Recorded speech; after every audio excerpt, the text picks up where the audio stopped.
The next one is from Roosmarin from the Netherlands, and she has tried the Devanagari script today.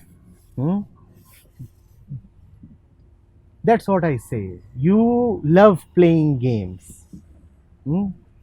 And you keep trying your games upon me as well. I too am a sportsman, right? If you offer me a game, I won't refuse. So, yes, Rosie, let's have a ball.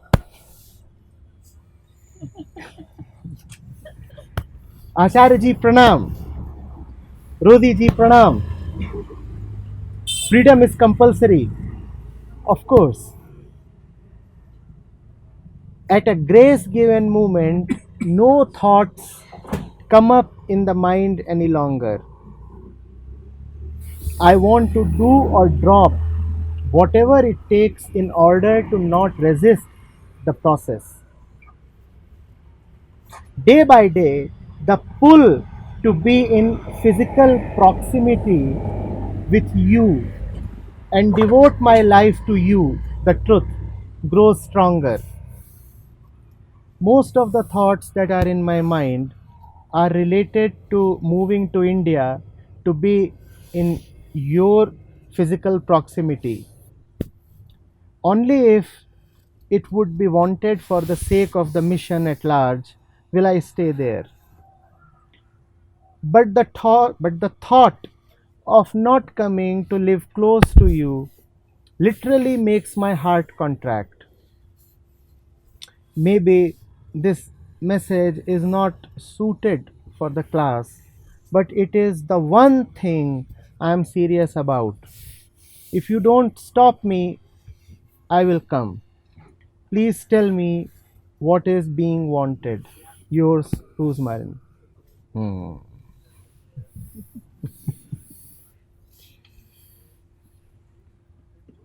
Say hi to Rosemary. Hi. Hi. So, what do you want from her? She is the oracle. So, what do you want from Rosemary? Silence. Yes, oracle, speak. Hmm. Nothing. Please. Just a meow would be enough.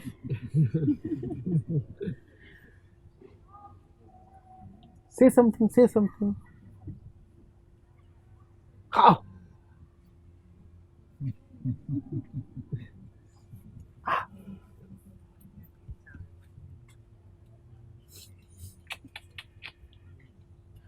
She's not refusing.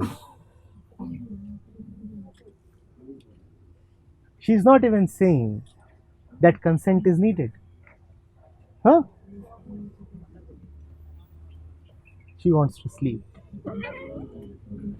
And to this she said, yes. Sleep.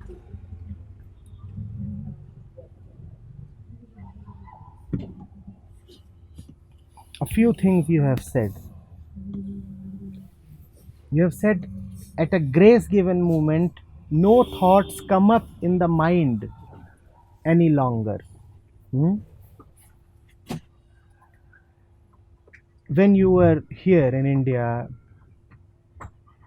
I had spoken about this. I'll repeat.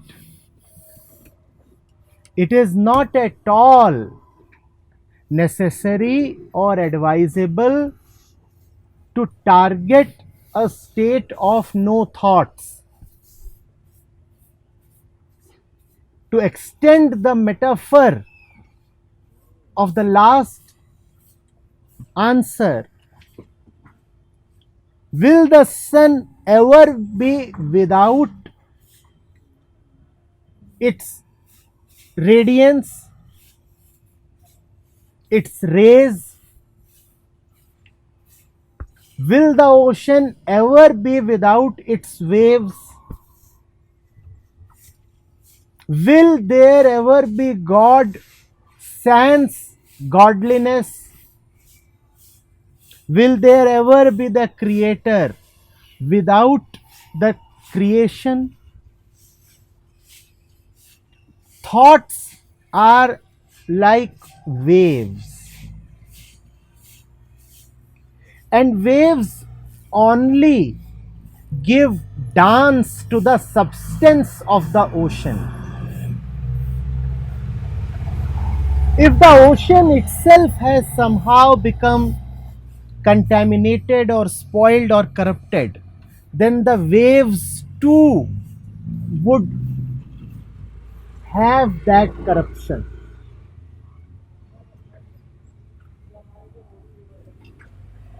There is the mind, and the mind has the ability to think. The question is not whether you are thinking or not. The question is not whether you are thinking or not. The question is, who is the thinker? If the thinker is devoted to the truth, then thoughts are just like the dance of Shiv, an exercise in movement, an exercise in which the ineffable comes to life, an exercise in which the formless comes to time and space, an exercise in which the unlimited shows up, displays its glimpses as the limited one.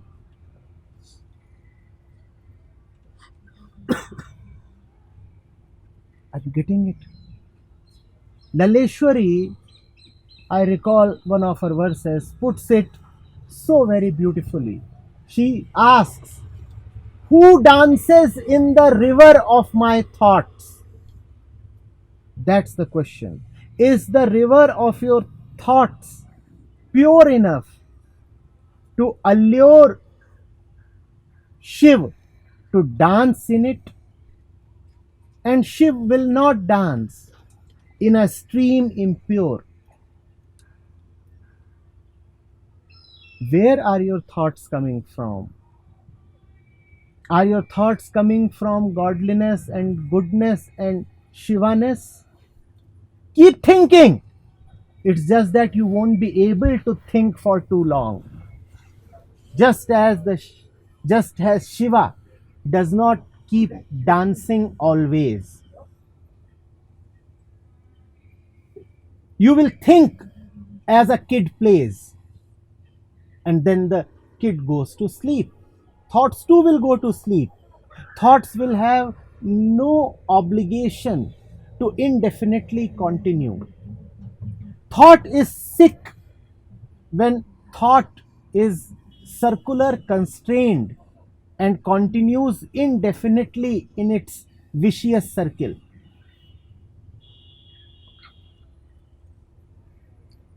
There is understanding without thought, and there is understanding with thought as well. Just as there is truth formlessly, and there is truth formed as well. There will be occasions when the truth will strike you like a thunderbolt, like a flash of lightning, and understanding will be total, complete, and over in a split second. And there will be occasions when you will be required to think. Thought is not a taboo, thought is not evil. You have no mandate to chase thought with a double barrel gun. Let thought be. But I understand your predicament. All the spiritual masters are treating thought as the worst offender, as if thought has brought in sickness and disease to your life. Not really. Thought is your expression just as action is your expression. As you are, so your thought is. In fact, thought is so very helpful. You cannot look at your tendencies, your vrittis directly. But thought is gross, palpable, definite. It can be watched. You cannot watch the I tendency directly. But when the I tendency expresses itself as thought, then you can know what is brewing inside you. Otherwise, it would have remained hidden, undetected by your conscious radars. Your senses have no way to detect the deep tendency that lies behind the senses. Hence, thought helps. When you think, you come to know of yourself.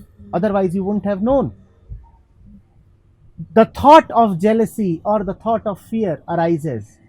It helps you know that deep within somewhere you are afraid. Without the thought of fear, how would you have known that you are nourishing fear within? Thought helps. And more than thought, action arising from thought helps. Thought being subtle can be refused. You may decide to not to acknowledge that thought has arisen. You may decide to suppress thought. Obviously, no one else except you can look at your thoughts. So you can deny comfortably the existence of thought. And no law is going to punish you for your thoughts. Thoughts can remain hidden. But when the same thoughts express themselves grossly as actions, then there is clear, definite, irrefutable proof. Now you know who you are. You have acted in anger and slapped someone. It's a scene now. It's a happening now. Now you cannot hide your face. Now you cannot lie to yourself. Now you will have to accept that within you is something that is insecure, angry, revengeful. Are you getting it? Thought comes from the same place that you have seated yourself at. Hence, they help you to know where you are seated. We have said two things. Thought is not bad.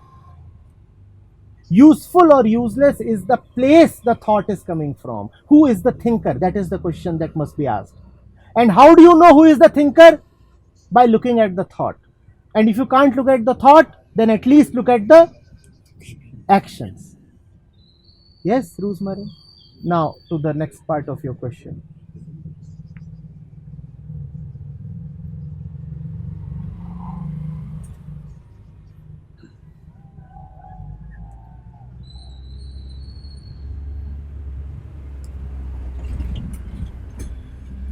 Now you are saying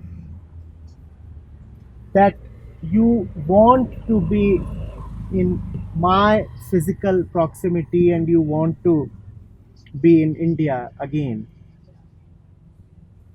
Who am I, Rosemary? To whom do you want to come?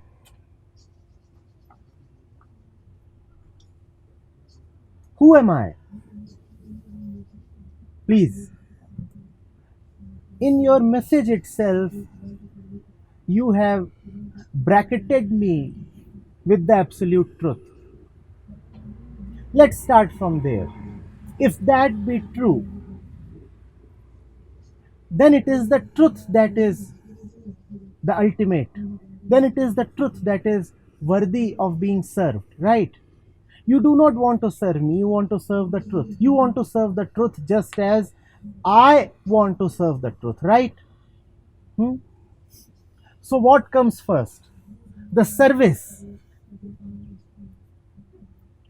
One serves, and if the process of serving requires one to relocate, one relocates to not only India but to anywhere in the universe where he is needed or she is needed. How does one know that now one needs to move or relocate or take any particular action? One knows that when the action becomes impossible in one's current physical location. Sitting where you are, first of all, do the maximum that you can do. And if you are doing utterly the maximum that you can do from where you currently are, the Netherlands, then a point will come when you will not even need to take my consent. When you will know that the mission cannot be helped unless you relocate. And then you will just inform me that you are coming. Because then you would not be coming to me. So my permission would not be needed at all. Right now, your question reveals the insufficiency of your intentions. Why do you need my permission? Do I have a monopoly over truth? Who am I to prevent someone from seeking her calling? Who am I to prevent someone from fulfilling her life's purpose? But the fact that you are seeking my personal permission reveals that right now the calling is not yet devoted to the truth. It still has something to do with the person of the Guru. And if you are coming to the person of the Guru, then you will miss the truth. Then you are not targeting the right place. You are hitting at a point close to the truth, but not really the truth. The Guru, you know that, Rosmarin, is the guide. Sometimes the guide is at the destination along with the guided one. Then the destination, the guide, and the guided, all three coincide. But usually, the guided one is not at the destination, right? And that is why he needs guidance. And if the guided one is not at the destination, where would the guide be? The guide necessarily has to be where the guided one is. And if you then start targeting the guide, what will you miss? The destination, because the guide is constrained from being at the destination by the location of the guided one. If the guided one is at the destination, then the guide too will be found at the destination. Otherwise, the guide is somewhere along the way. If you target the guide, then you are missing the destination. Don't target me. If you target the destination, you will have my company. Who gets the company of the guide? Please understand this. The one who loves the destination. If you love the destination, you get the company of the guide. But if you start targeting the guide may just run away to save his dear life. Does the guide love those who target him? Or does the guide love those who target the destination? Please. If you go to the guide and the guide says, "Yes, sir, what do I show you today?" And you tell the guide, "I want to see you." What would the guide do? Please, some wit, please. The guide is asking, ma'am, where do I take you today? And you tell the guide to yourself. What would the guide say or do?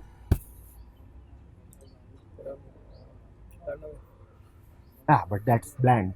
I wanted a bit of spice. Make that your homework.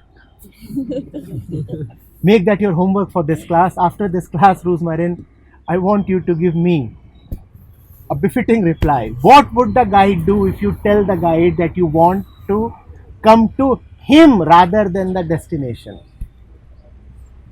Hmm?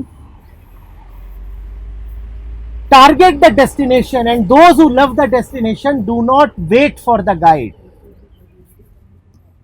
Target the destination. The guide will appear on his own. The company of the guide is a byproduct. The company of the guide is a coincidence. The company of the guide is not your primary intention.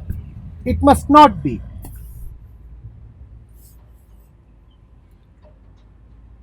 Yes, you are welcome to India. And you are equally welcome to Africa. You are equally welcome to any spot in this mammoth universe where the cause of the truth would be served. I am neither inviting you nor discouraging you. I am just asking you, are you doing the fullest that you can do from where you are? Once your efforts there have saturated, once you see that you cannot do any more by being there, while being there, then you will know that the time to fly off to India has come. Right? But first of all, saturate your efforts there. First of all, come to a point where you see that you have now done the utter maximum you could do by being in Europe. And when you know that now you cannot move any further, now the cause of the truth is being obstructed because your physical self is in Europe, then you will know that the time has come to move to India or elsewhere. But before that, if you move, then you are not targeting the truth, then your intention is targeted somewhere else. That will not help. So test yourself. Give yourself the challenge to make the best of your current situation and condition. And honestly ask yourself, can't more be done from here? Can't more be done from here? And when the honest answer is no, no more can be done from here, then book your tickets. Right?